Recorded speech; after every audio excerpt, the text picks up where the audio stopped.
અને અંશોગ્રહણ કરતા હોય, ધન્યવાદ છે.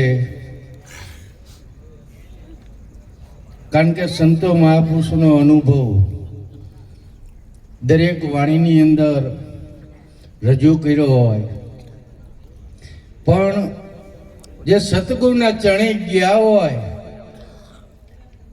એ પારખું હોય કે આ શબ્દ હું કહેવા માગે છે.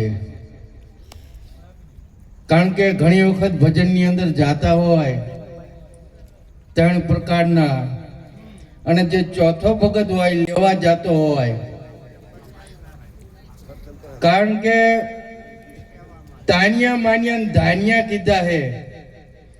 કારણ કે તાનવાર ધોકણ ને વાગતો હોય એટલે ઘડીક આનંદ કરે, ક્ષણિકનો આનંદ આવે.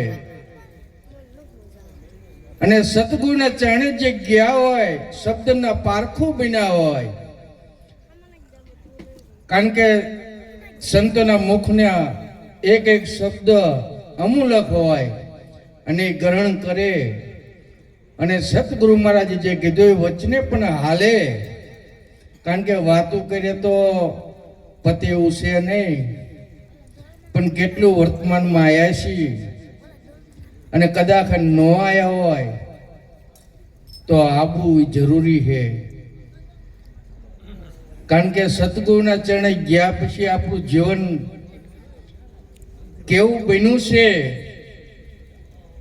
કારણ કે આપણે તો ન કહી શકીએ, પણ જગત એક અરીસો છે. જે આ અરીસાની અંદર જેવો તમારો દેદાર દેખો એવો જ દેખાય.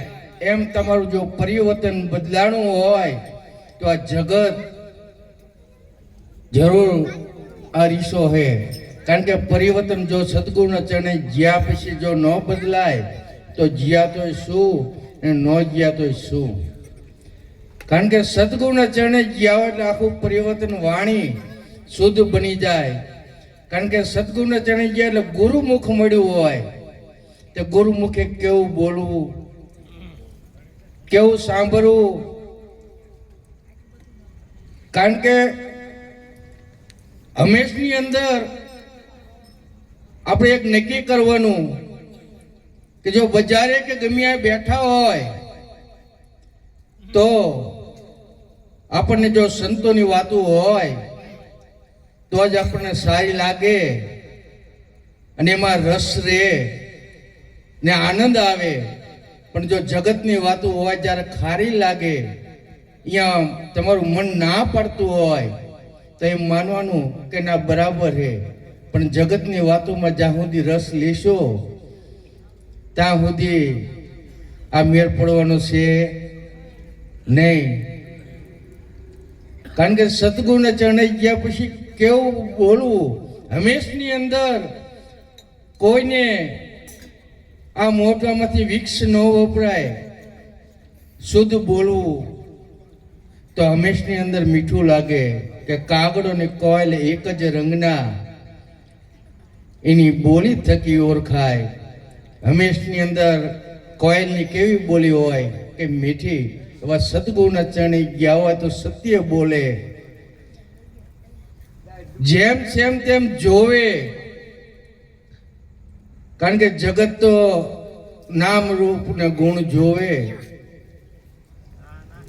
અને સતગુરુના બાળક કેમ નરસિંહ મહેતાએ કીધું કે આંખ ઉઘડે ને હું સીતારામ દેખું. કારણ કે તમારા સિવાય બીજો કોઈ છે જ નહીં તો બીજો ક્યાંથી આવે. આખા વિશ્વની અંદર એક જ. કારણ કે સદગુરુ મહારાજે આપણને આવું જ્ઞાન આપ્યું છે. કારણ કે બીજો કોઈ સ્યાજની જ્યાં સુધી બીજાની વાત કરી તો દૈતપણું. કારણ કે તન મન ધન શેષની કુરબાની કરી અને શેષ વધ્યો એ તમારું સ્વરૂપ છે. અને પોતાના સ્વરૂપની અંદર જાગી ગયા તો ધન્યવાદ છે. ગોરખે પણ કીધું કે મનસા મારણી રે ગોરખ જાગતા નર સેવે તેને મળે નિરંજન દેવ. કે જે પોતાના સ્વરૂપની અંદર જે જાગી ગયા ને એના ચરણે જાઓ તો જ તમને જગાડે.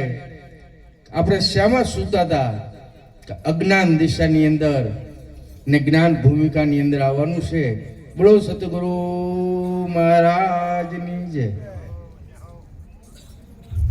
ધન્યવાદ. બધા સંતો અજ્ઞાન દશાની અંદરથી મુક્ત થઈને જ્ઞાન દશાની અંદર જવાની વાતો કરે છે. હવે આપણે ઈસોદરા નિવાસી ઘનશ્યામરામ મહારાજ આપણને 10 મિનિટનો લાભ આપશે.